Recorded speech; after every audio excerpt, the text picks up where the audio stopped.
The World Health Organization say vaccines alone will not end this monkeypox outbreak. People are going to be waking up to plenty of snow in their driveways. And here's a sight that you do not see often. Boats covered in snow, just like how the sidewalks are and the roads are right now. I'm on Newton Drive, that is just north of I-70. And tonight around 6:30, police responded to the streets of shots fired. We do know that 2 suspects were evacuated from the home. Today, police were able to share on what they say is a connection between 2 murders. These no trespassing signs won't be here for long. Soon the property will become open to the public thanks to the largest land donation ever to the city of Columbia. The changes to the mask requirement and quarantine rules will go into effect on January 4th.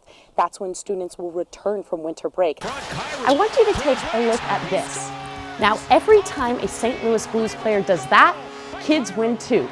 I'm outside the county clerk's office where voter registration has now ended. Residents here in Jefferson City will vote today on a 1/4-cent public safety tax. These no trespassing signs won't be here for long. Soon the property will become open to the public thanks to the largest land donation ever to the city of Columbia. Meet Bruce Allspaw. This is it. This is how I mow. A Columbia native who spent countless hours on this farm with his dad, John. I miss him very much. John Allspaw was a military veteran, a professor at MU, and a farmer. But I know him best as a wonderful father, and I greatly miss spending time with him on the farm. Nearly a year ago, John Allspaw passed away and left the farm to his wife and son. Bruce Allspaw says over the years the family has received countless offers from developers to build schools or apartment complexes like this one on their land. The last thing we wanted to see was the farm just covered over with apartment houses and things like that. So we wanted to preserve the natural beauty of the land.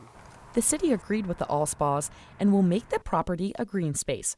Parks and Recreation plan on connecting the trail system right through the farm. There's nature trails in other parts of the city, but not in the 3rd Ward here, and we needed some green space in the 3rd Ward. The city plans include hiking trails, picnic areas, and wildlife areas. They had a nice structure here, that would be great, and it can be used all year round. And Bruce Allspaw has some plans of his own to make this place special for everyone.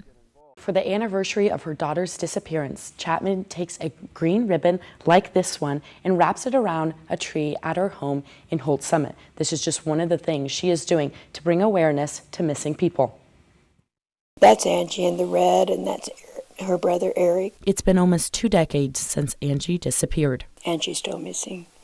And I have spent years and years going down to that old property and all the surrounding areas, literally digging holes with a shovel looking for Angie.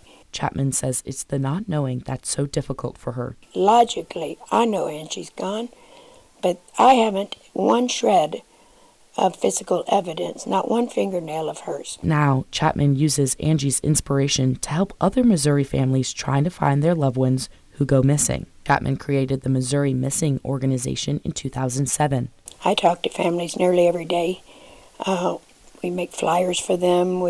It's all about awareness and education, because when Angie went missing, there was nobody to help me. But I know the steps to take, and I know what to tell these people and how to help them. Memories of Angie are on display around the house. Childhood photos, buttons, and magnets on the refrigerator. Teenager.